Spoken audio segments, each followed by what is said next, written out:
The crystal chandeliers in the Manhattan ballroom glittered so fiercely that Claire Walker felt like she was standing under a spotlight on stage instead of at her own engagement party. Camera flashes exploded from every corner. A string quartet played something elegant and forgettable. Champagne flowed like a small golden river. It should have been a fairy tale. The heir of Grayson Capital, and the only daughter of Walker Media. Two old money families in one carefully arranged alliance. To Claire it felt like a prison sentence in a designer dress.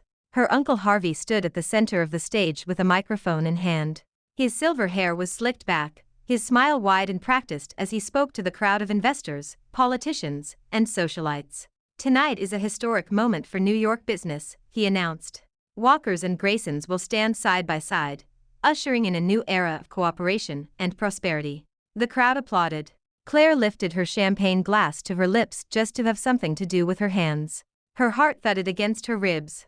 She could feel the weight of 100 eyes on her. None of them were hers. None of this had been her choice. She found Eli Grayson across the room, tall in a perfectly tailored black suit. He stood near the stage with his father and a row of stern-looking board members. Dark hair, calm eyes, expression unreadable. He looked exactly like the magazines said he did. Cold, distant, precise. The kind of man who could move markets with a single sentence. He caught her staring. For half a second, something like concern flickered across his face. Then it was gone, buried under the smooth mask of a businessman who never lost control. Harvey lifted his glass. "To the future Emma and Mrs. Grayson," he declared. "To family, power, and loyalty." Claire lowered her glass. Enough. Her palm tightened around the folder hidden behind her clutch. She had printed it herself that afternoon at the office. Every clause double-checked. Every loophole tied. If she was being forced into this marriage, then she was going to write her own terms. Before Harvey could continue his speech, Claire stepped forward, heels clicking sharply against the marble floor. The microphone cord swayed as she took it from his hand with a bright, camera-ready smile. "Actually," she said, her voice ringing through the hall, "before we toast to loyalty, I have a little document our guests might find interesting." A murmur swept through the crowd. Harvey's smile froze. "Claire, what are you doing?" She ignored him. A waiter rushed over with a tray and she placed the folder on it. Inside was the contract that had kept her awake for nights. Her answer to a future that had already been decided for her. "This," Claire announced, flipping the cover open, "is a prenuptial agreement between myself and Eli Grayson." The room snapped into silence. Even the quartet stumbled over a note before hurriedly lowering their bows. Claire looked straight at the cameras. "If we are going to be a power couple created for business," she said, "then we should at least be honest about the terms." Lena, Eli's assistant, stood near the back with a tablet in her arms. Her eyes widened as she whispered, almost to herself, "Boss, this is about to go viral." On cue, staff members from Walker Media lifted small portable cameras, capturing every second. If the family wanted a show, she would give them one. Claire read the clauses clearly, her voice steady. Clause 1. After marriage, we maintain separate bedrooms and separate lives. Neither party will interfere in the other's private relationships. Gasps.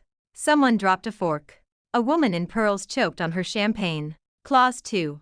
After 12 months, both parties will dissolve the marriage peacefully, with no financial demands beyond the agreed division of joint assets.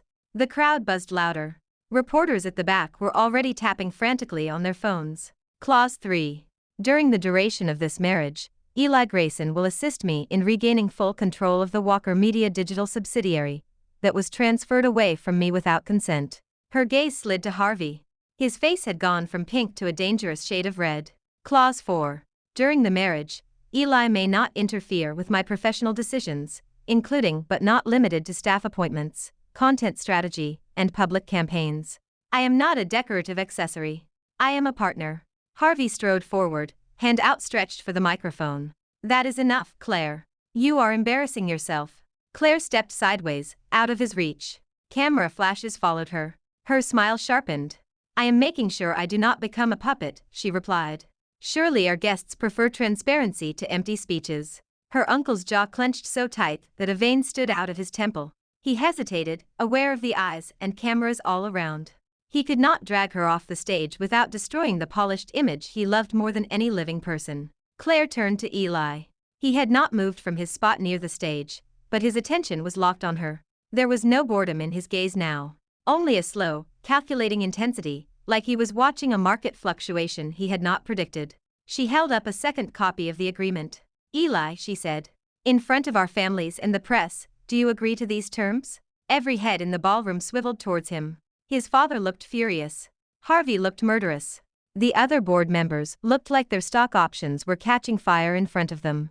Eli adjusted his cuffs, then walked up the steps to stand beside her. For a heartbeat they were close enough that she could count the tiny scratches in the knot of his tie. You prepared this without consulting me, he said softly, only loud enough for her to hear. That is the point, Claire murmured. If I had asked, you would have said no. A corner of his mouth twitched. Do you always negotiate like this? Only when men twice my age think I am an easy pawn. She expected anger. Maybe insult. Maybe a cold refusal that would leave her stranded and humiliated.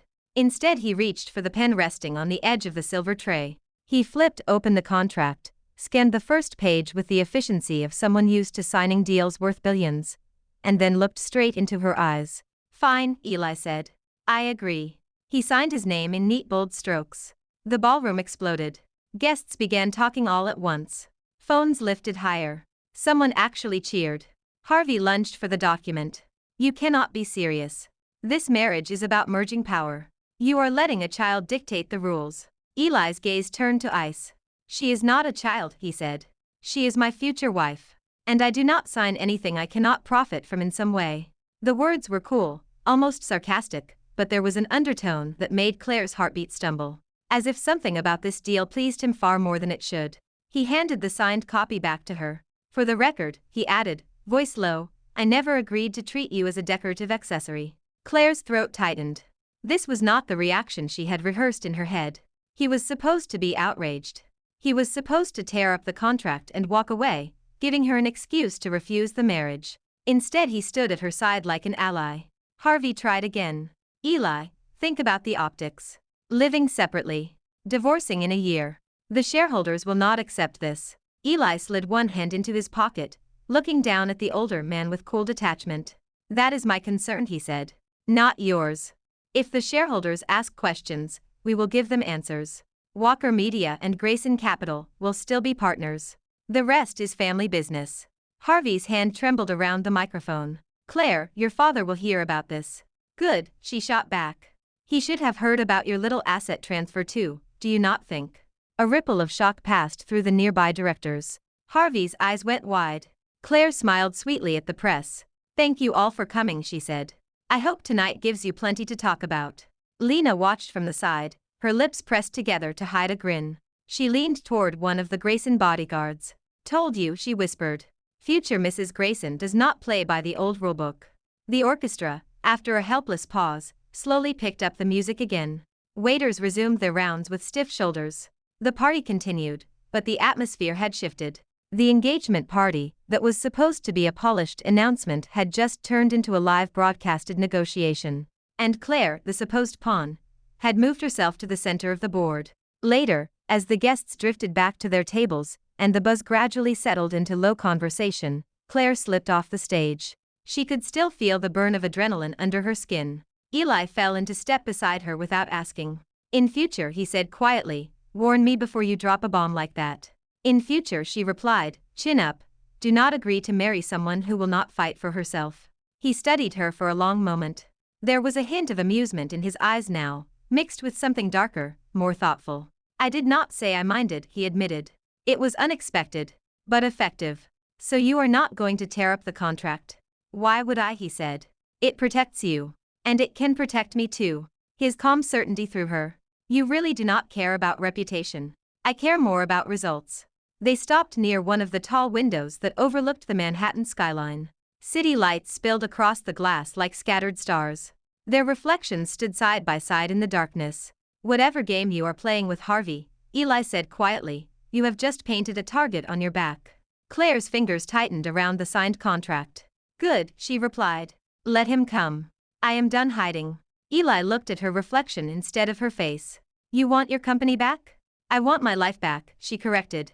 He took the digital division my father promised me, and shoved me aside like a child playing news anchor. He thinks this marriage will turn me into his obedient niece who smiles for cameras and stays quiet in boardrooms.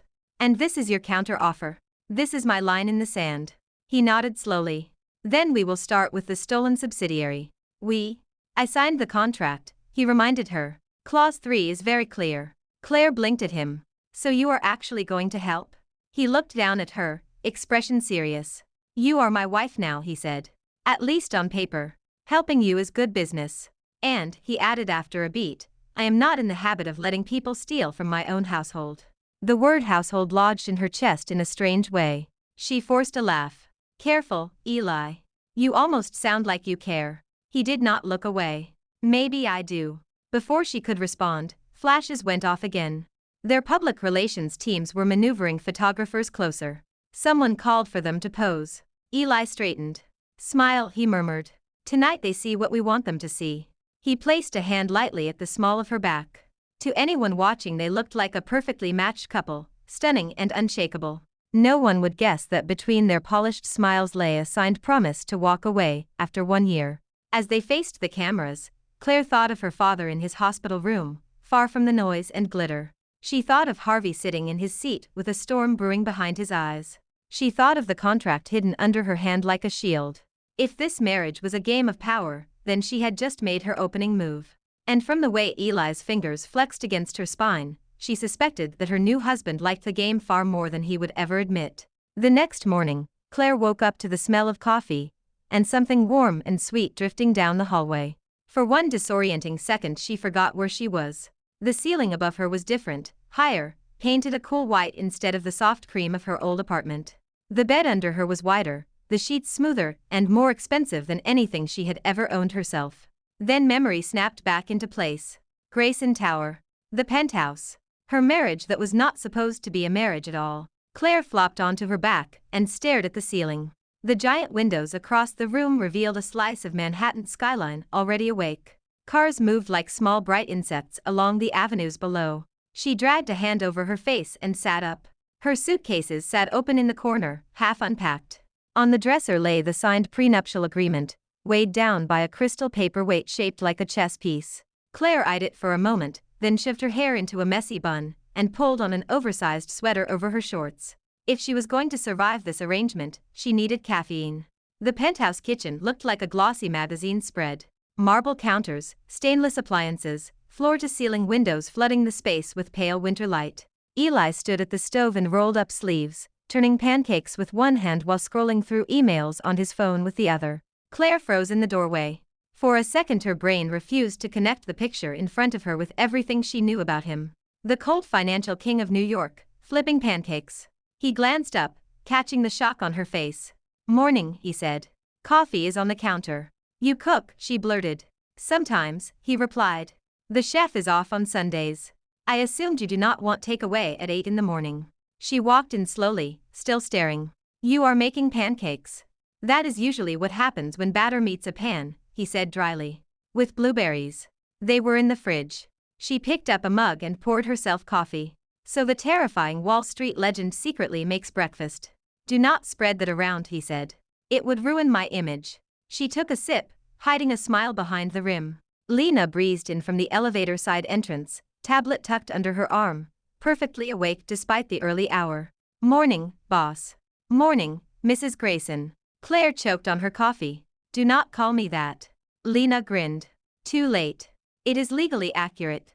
It is temporarily accurate, Claire corrected. Very temporarily.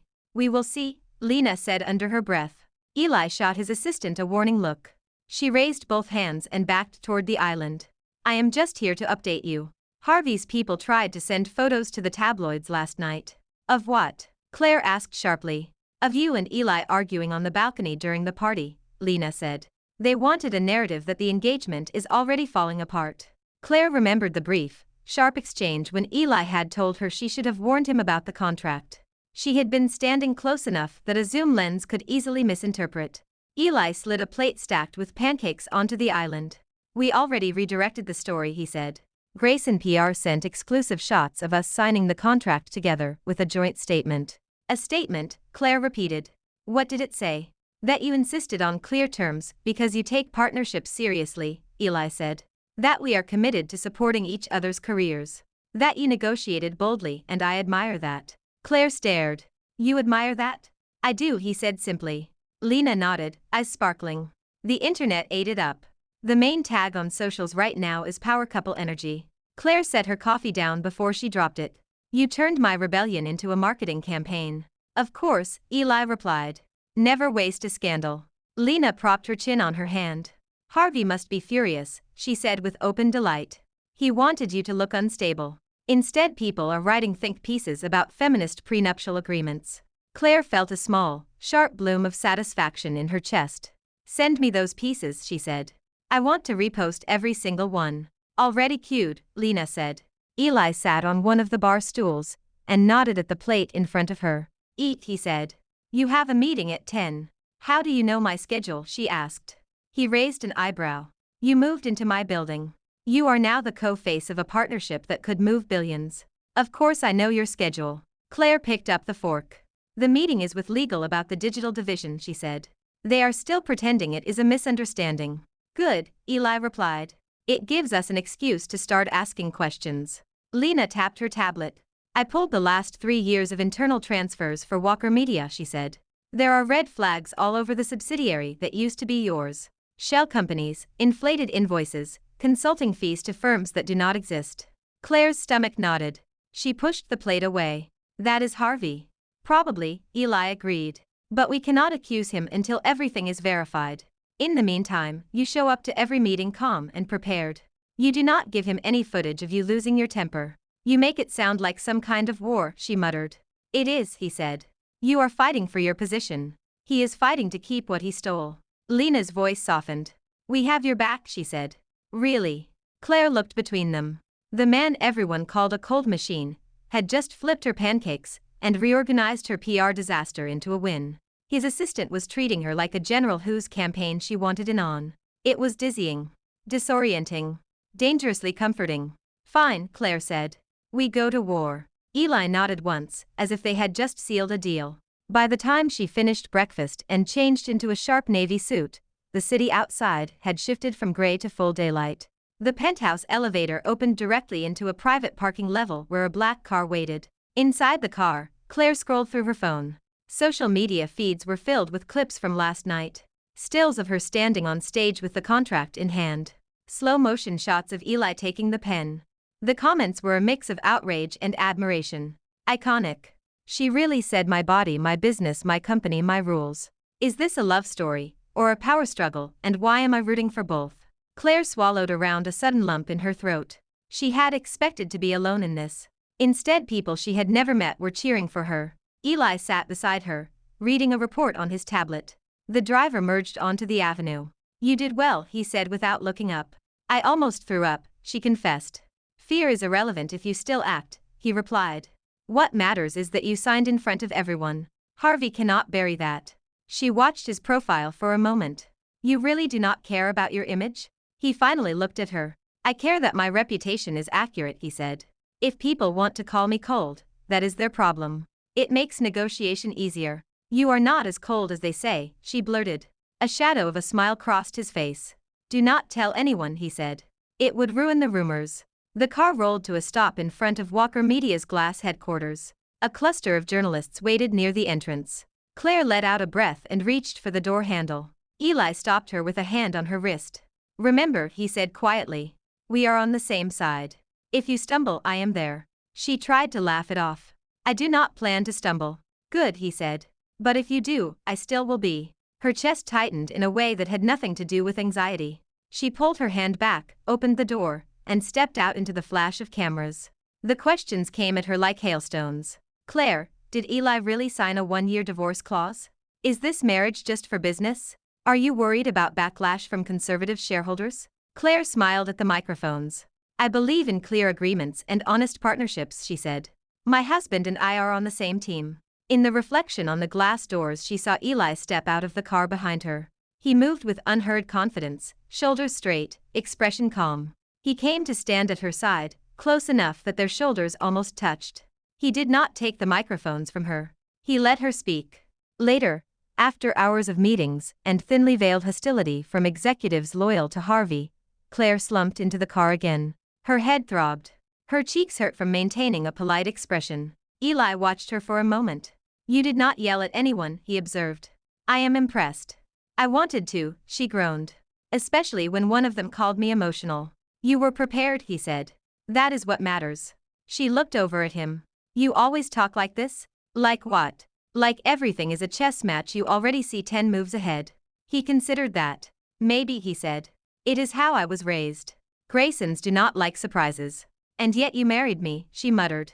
He turned his head. In college, he said slowly, I saw you at a debate tournament. You walked on stage, shook the moderator's hand, and tore apart a policy proposal written by 3 professors twice your age. You turned their arguments against them, and made the whole room cheer. Claire stared at him. I do not remember you being there. You did not see me, he said. I was in the back. It does not matter. You remembered, she said quietly. I remember what matters. The car moved through a tunnel of city lights. Claire looked down at the contract inside her bag. 1 year. 1 year of shared strategy, separate bedrooms, and a future with an end date written in ink.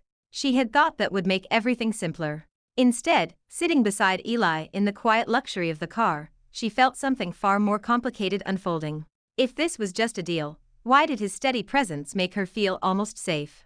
2 weeks later, the first shot in the war for Walker Media landed. Claire was in the digital division office, surrounded by screens showing live traffic and trending topics, when her assistant Mia rushed in, clutching a stack of printed documents. Claire, you need to see this, Mia panted. It is from audit. Claire set down her coffee. Take a breath.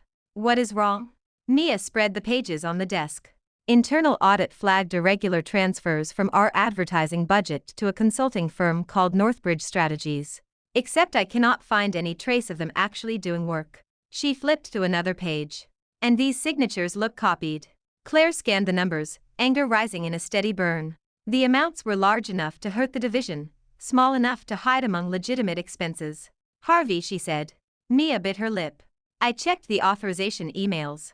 They all came from someone using your name, but the server log shows a different device. So he forged my approval, Claire muttered. Of course he did. She picked up her phone and hit Eli's contact.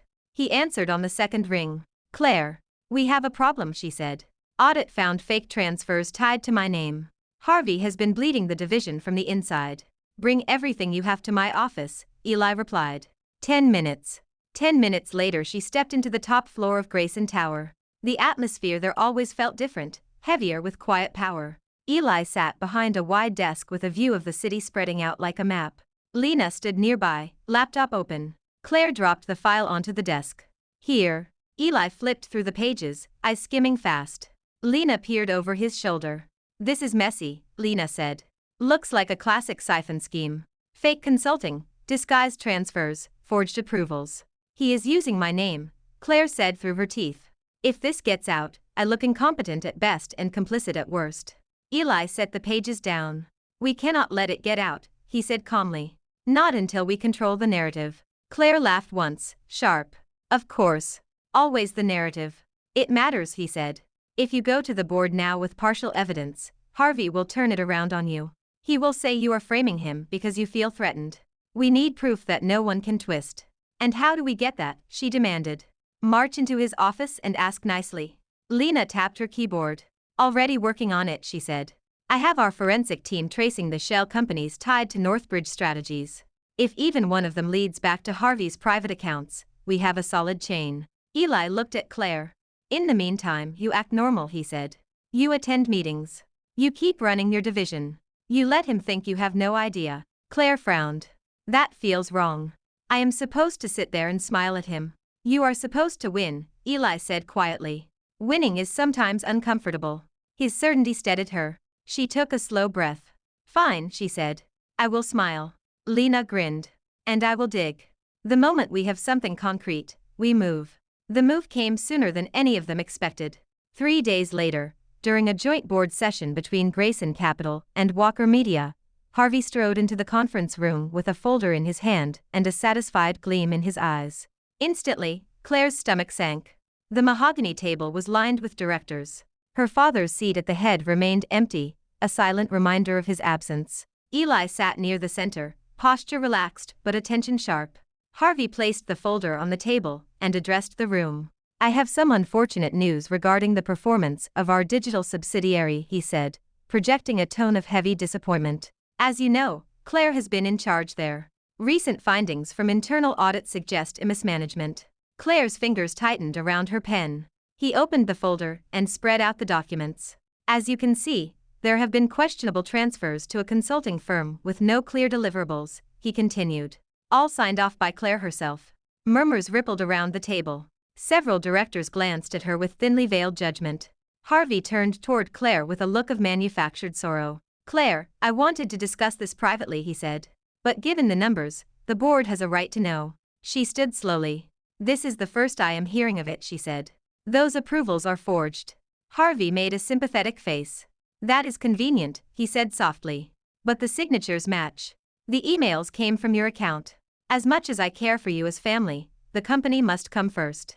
I think we need to consider whether you are ready to manage at this level. The implication hung heavy in the air. Remove her. Replace her. Erase her. Claire opened her mouth to argue, but Eli spoke first. I agree, he said. The room went dead silent. Harvey's smile widened. Exactly, he said. As a partner company, Grayson Capital cannot accept this kind of risk. Eli leaned back in his chair. What I mean is, he continued, voice cool, we should absolutely examine the evidence. He nodded to Lena. She stood, carrying a slim folder and a flash drive. If the board permits, she said, we would like to present additional data from an independent forensic analysis. Harvey's expression cracked for a fraction of a second. This is Walker Media business, he snapped. Not Grayson's. Incorrect, Eli said mildly. Our companies now share multiple projects and cross-investment. Your mismanagement affects my shareholders. I am very involved. Lena plugged the flash drive into the projector. A series of charts appeared on the screen, clean lines and neat labels. Over the past 18 months, she began, approximately $8 million have been transferred from the digital division to Northbridge Strategies. On paper, this firm provides consulting and branding support. However, our research indicates that Northbridge has no employees, no office, and no independent digital presence. A director frowned. Then where did the money go? Here, Lena said. The slide changed to a simple flow chart. Boxes and arrows traced a path from the division's account to Northbridge, then to a chain of small shell companies. At the end of the chain was a private account. The name on it was Harvey Walker. A collective intake of breath filled the room. Harvey lurched to his feet. This is ridiculous, he shouted. You hacked my records. This is illegal. Not illegal when done under the authority of our compliance teams after seeing irregular transfers that threaten a joint venture, Eli said smoothly. And nothing here was falsified. These are bank statements. We can subpoena the rest. Claire looked at her uncle. Gone was the polished host from the engagement party. His face was mottled with rage and panic. You used my name, she said quietly. You stole from the division my father promised me, and used forged approvals to cover your tracks. Harvey pointed a shaking hand at her. You think anyone is going to believe that? He laughed harshly. You are a spoiled girl playing executive. The board knows who built this company. Eli stood. His presence changed the air in the room. The casual posture vanished, replaced by the full, intimidating force of the man, who had doubled the value of a global fund in 3 years. I believe her, he said. The room stilled. You forgot something, Harvey, Eli continued, voice cold.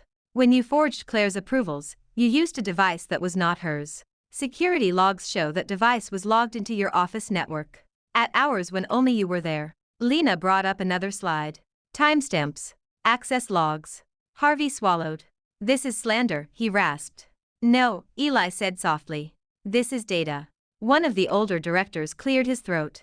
If this is accurate, he said, looking almost ill, then we have a fiduciary breach at the highest level. More than one, Eli said. Funds diverted, false approvals, misuse of family trust. Claire's hands shook slightly, but her voice came out steady. I move that Harvey Walker be suspended from all operational duties pending a full external investigation, she said. And that control of the digital division be restored to me immediately. There was a long, heavy pause. Then, one by one, the directors nodded. I second the motion, one said. I support it, another added. Harvey looked around wildly. You cannot do this, he shouted. I am your blood. Your partner. Claire is a child. Eli's gaze hardened.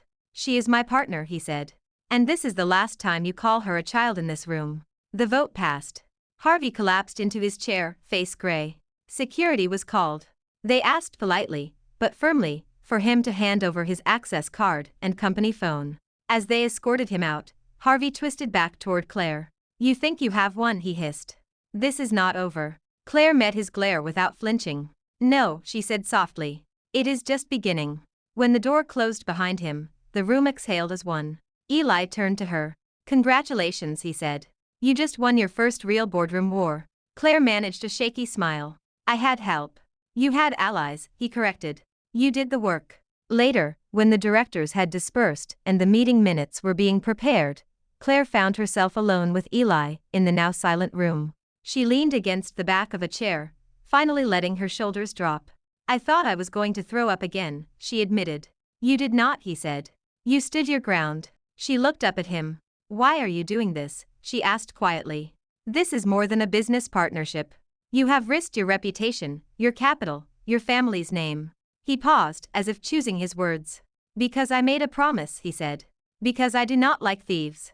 Because I saw what you built in that division, and I will not let someone destroy it for greed." "That is very noble," she said weakly. "And," he added almost reluctantly, "because I like the way you look when you win." Her breath caught. "What?" "When you are in your element," he said. "When you are arguing data and strategy and everyone in the room has to listen. It is a compelling." The word hung between them, charged. Claire looked down, cheeks warming. "Eli," she began. He shook his head, stepping back just slightly. "We should return to the office," he said. "There is still a great deal to clean up." The moment broke. But something had shifted. The marriage that was supposed to stay strictly on paper now had heat in the spaces between words, in the glances that lasted a beat too long. And Claire, who had sworn she would never fall for a man chosen by her family, realized with a jolt that she was already halfway there. For the next month, life under the same roof turned into a strange, addictive rhythm that Claire never could have imagined when she first waved that prenuptial contract in front of the cameras.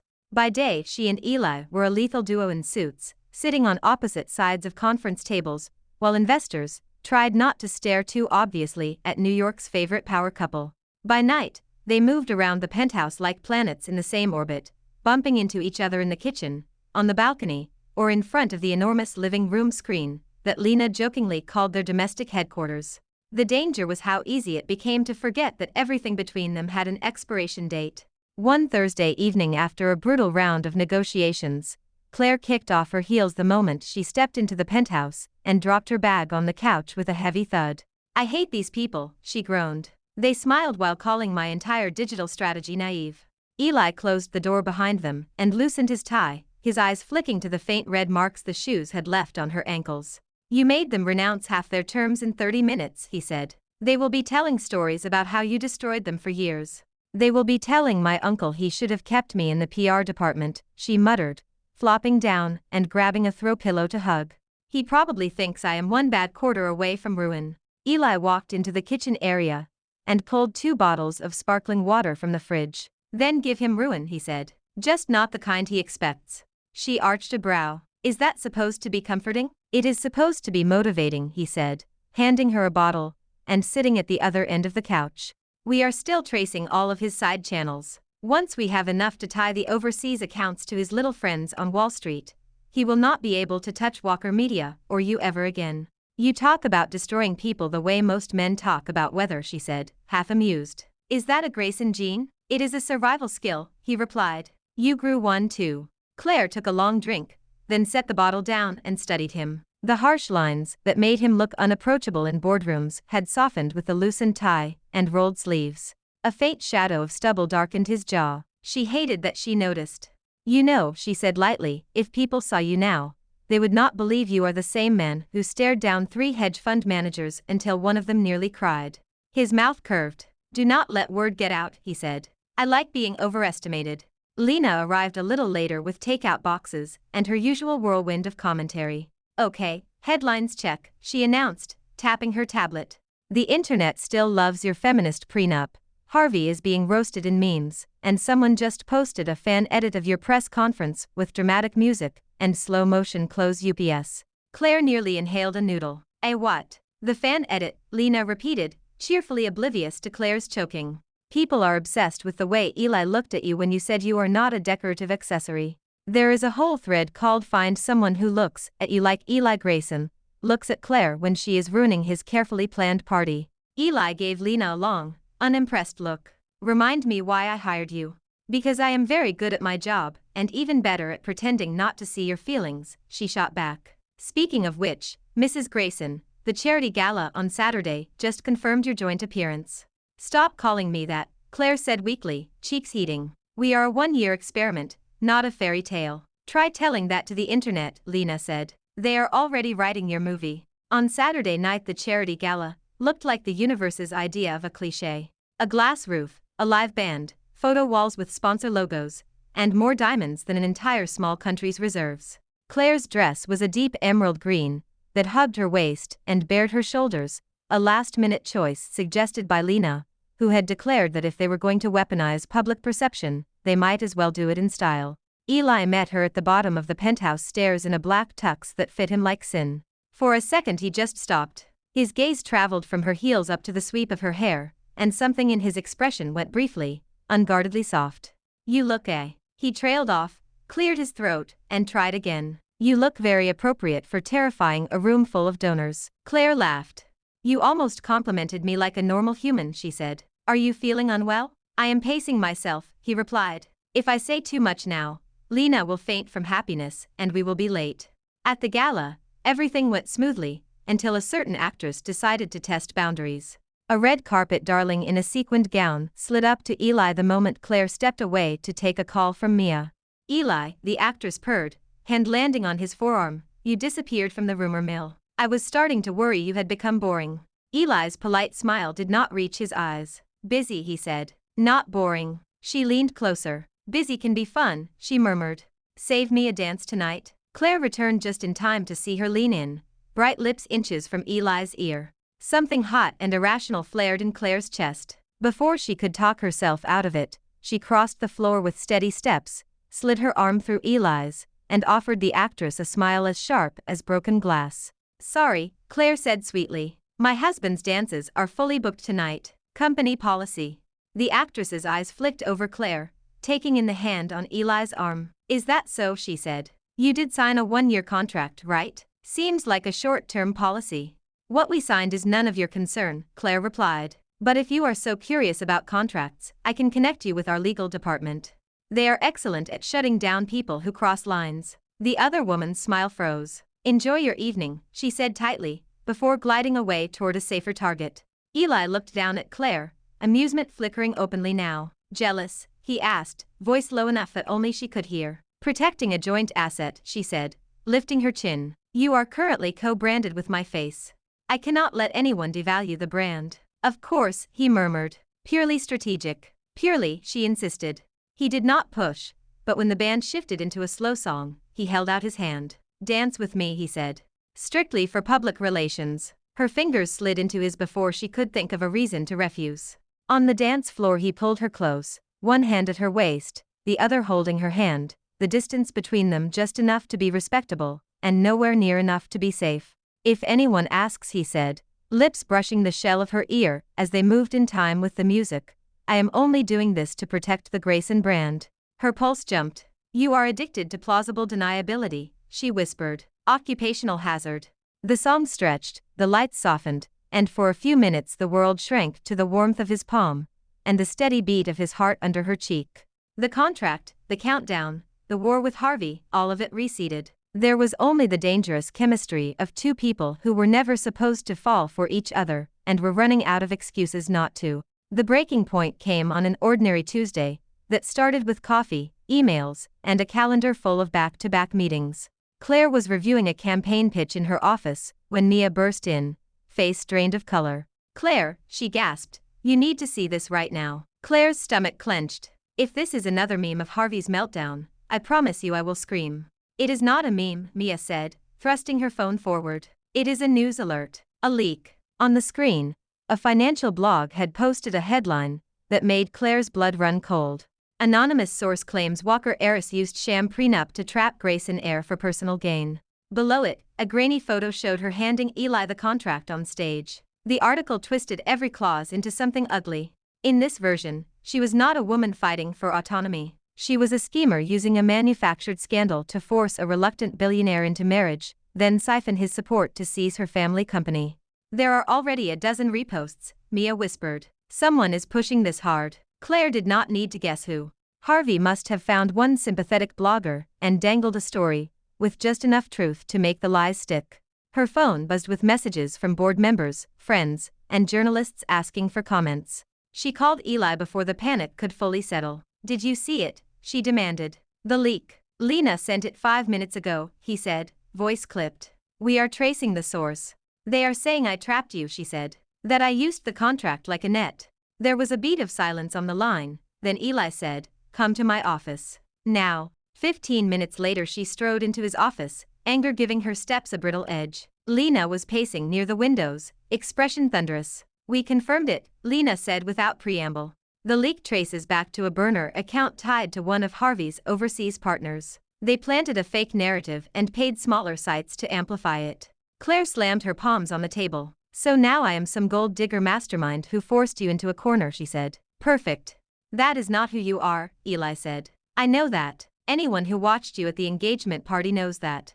It does not matter what we know, she snapped. It matters what shareholders think, what advertisers think, what our employees think when they see those headlines. Lena stopped pacing. Then we give them better headlines, she said. We go public. Full public. You tell the story on your terms, no filters, no edits. We stream it live from Walker's own channels. Let Harvey see what real narrative control looks like. Eli considered that for a moment, fingers steepled. It is risky, he said, but damage control will not work if we play small. They are aiming for your reputation. We respond by owning every decision. And if I choke? Claire asked quietly. If I stand there and look like exactly the hysterical heiress they are painting me as? Eli's gaze softened. Then I stand beside you, he said. And if you falter, I speak. But I do not think you will. Lena nodded. We can frame it as a joint announcement, she said. Clarify the terms of the prenup. Emphasize that both of you wanted autonomy. Highlight the corporate governance reforms you are making. People respect transparency. And if Harvey panics and tries something stupid? Claire asked. Eli's expression darkened. Then he makes our case for us, he said. They scheduled the live stream for that evening, giving their teams a few frantic hours to prepare. Walker Media's main studio transformed into a sleek talk show set, lights adjusted, cameras aligned, teleprompters loaded with the barest outline of talking points. Claire stood in front of the mirror in the dressing room, smoothing down the simple white blouse she had chosen on purpose. No gowns, no diamonds, just a woman and her words. Her hands trembled as she clipped on the microphone. Eli appeared in the doorway, tie already knotted, jacket over one arm. You are shaking, he observed. I am furious, she corrected. The shaking is a side effect. He crossed the room and took her hands in his, steady and warm. Good, he said. Go out there furious. But remember that you are not defending yourself alone. You are telling the truth, and the truth is on our side. She looked up at him. Does anything scare you? Yes, he said without hesitation. The idea of letting Harvey win. And he stopped, as if catching himself just before stepping over a line. And losing what we have built in the last few months. The word be settled in her chest like a weight, and a promise. We will not lose, she said. Not to him. The live broadcast began. Red lights glowed above the cameras. A digital counter ticked up as viewers flooded the stream. Claire sat on a stool beside Eli, the city skyline stretching out in the screens behind them. She took a breath, then another, and began. Tonight I want to talk about a story that is being told about me, she said, meeting the lens head-on. It is a story that says I am a manipulator, that I trapped my husband in a sham prenup for power. That is not my story. So let me tell you mine. She spoke about growing up in boardrooms, about watching her father build Walker Media from a small publishing house into a digital giant, about being told to smile for cameras while decisions were made over her head. She described the night Harvey shifted the digital division away from her, and how it felt to read the legal notice that turned her work into a line item on his balance sheet. When our families arranged this marriage, she said, voice steady, I had two choices. I could accept a life where my name was a logo on an invitation and nothing more. Or I could put every term I cared about into writing, and make sure no one could ever call it a misunderstanding again. She glanced at Eli. He nodded, silent support etched in every line of his posture. I asked for separate bedrooms because I did not want anyone confusing a business alliance with a fairy tale. She continued. I asked for a 1-year term because neither of us should be trapped in a life we did not choose. I asked for help taking back the division that was stolen from me, because I refused to watch my father's work be gutted by greed. Eli did not sign that agreement under duress. He signed it because he respects clear terms as much as I do. Eli leaned forward. I signed it, he said, because I had already decided that standing beside Claire made both of us stronger. Marriage does not have to mean surrendering your autonomy. In our case, it means choosing a partner who will argue with you until the best idea wins. If that is a trap, I walked into it willingly. Comments flooded the side of the stream. Supportive hashtags surged. Somewhere, Harvey was undoubtedly screaming at a screen. Claire finished with a calm, sharp line. You can call me many things, she said, but do not call me a pawn in a story someone else is writing. This is my life, my company, my marriage. I choose all three. When the cameras finally cut, silence hummed in the studio. Then the control room erupted in applause. Claire exhaled a breath she felt like she had been holding for months. Eli turned to her, expression openly proud. You were extraordinary, he said. The adrenaline made her reckless. You keep saying things like that, she blurted, and I am going to forget this is supposed to expire in 10 months. The words hung there, too honest to take back. Eli's gaze searched her face, something raw flickering in his eyes. Maybe it does not have to, he said quietly. Before she could answer, Lena burst in, waving her tablet. Sorry to interrupt your moment, she said, but our lawyers just called. Harvey is panicking. He tried to move funds out of one of the shell companies during the live stream. The banks flagged it and froze everything. He is cornered. The final confrontation came not in a boardroom, but in a stark, fluorescent-lit hallway outside a courthouse in downtown Manhattan. Weeks after the live stream, regulators had opened a formal investigation into Harvey's dealings. Bank records poured in. Witnesses came forward. What had started as a quiet internal cleanup became a public case that no amount of spin could erase. Claire arrived at the courthouse flanked by her legal team, wearing a tailored black suit and the calm expression she had practiced in front of a mirror. Eli walked beside her, hand brushing hers whenever they turned a corner. Cameras flashed, reporters shouted questions, but this time the noise did not rattle her. She had already laid her story bare. There was nothing left for Harvey to twist. Inside, lawyers argued and evidence was presented. Claire testified about forged approvals and missing funds. Experts explained the web of shell companies. Harvey sat at the defense table, eyes bloodshot, his expensive suit unable to hide the slump of his shoulders. At one point, during a recess, he cornered Claire near the vending machines, the arrogance gone, replaced by a sour, desperate anger. You did this, he hissed. You turned everyone against me. Claire met his gaze without flinching. You did this, she replied. You stole from your own family. You tried to ruin my career. You leaked lies about my marriage. I just stopped pretending not to see it. You think the Graysons will protect you forever, he snarled. When this little arrangement ends, you will be alone again. No husband, no allies, just a company full of people who think you got here by luck. Eli's voice cut through the hall like a blade.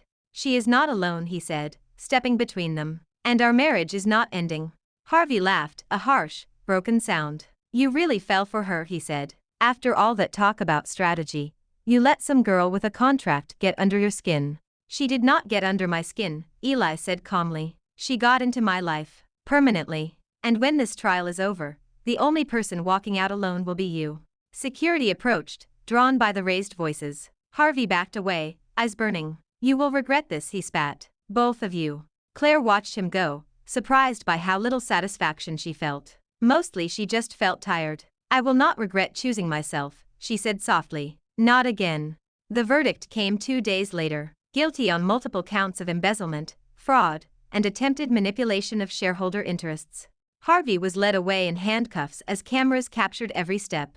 Walker Media's board issued a formal apology to Claire and reinstated her as head of the digital division, with expanded authority and veto power over major content decisions. Across the city, headlines shifted. The heiress was no longer a question mark. She was a warning and an example. That night, instead of attending yet another industry party, Claire stood on the rooftop terrace of Grayson Tower with Eli, the city spread out below them in a sea of light. The air smelled like rain and distant street food. For the first time since the engagement party, there was no crisis waiting in her inbox.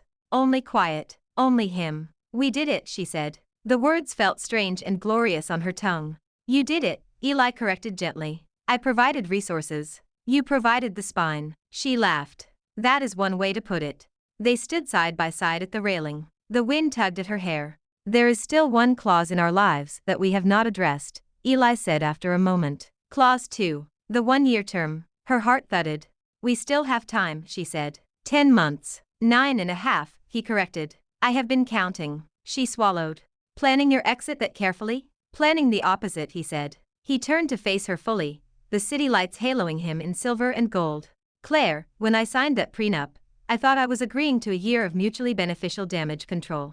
I did not plan on you filling my kitchen with terrible late-night pancakes, or my schedule with meetings I actually look forward to. I did not plan on the way you look when you tear apart a weak proposal, or the way you fall asleep on the couch halfway through a movie, and deny it later.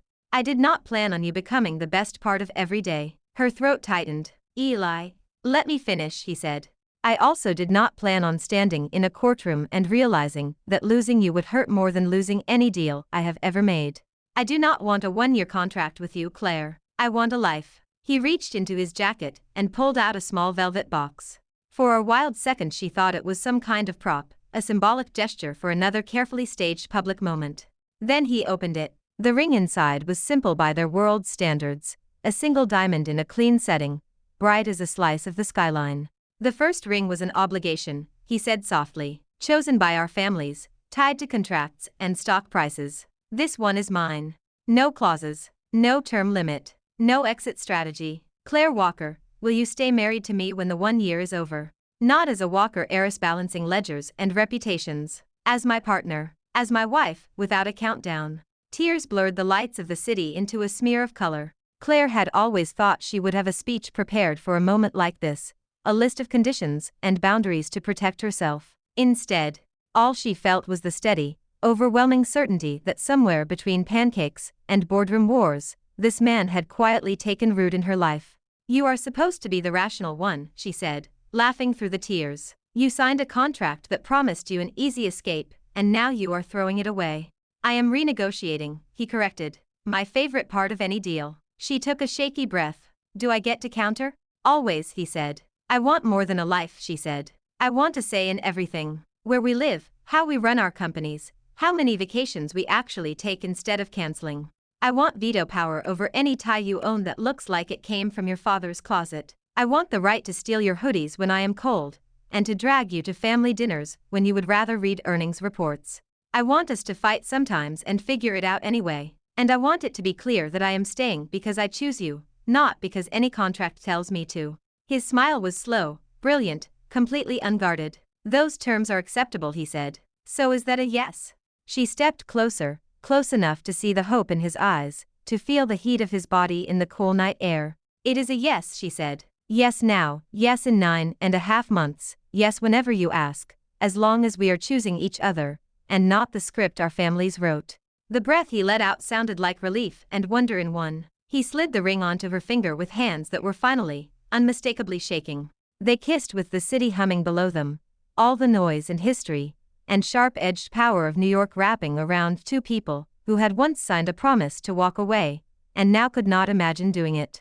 Later, as they stood together with her hand resting over his heart, Claire thought about the first night under the chandeliers, when she had turned an engagement party into a battlefield. She had wanted control, safety, a line in the sand. She had wanted to prove that no one could force her into a life she did not choose. Now, standing on a rooftop with wind in her hair, and a ring on her finger that had nothing to do with stock prices, she realized that the best part of this story was not that she had broken the rules. It was that she had rewritten them. Together they walked back toward the open terrace doors, toward a home that had once felt like a gilded cage, and now felt like something else entirely. Not a prison, not a contract, a beginning with no expiration date at all. Thanks for watching. Follow for more romance stories.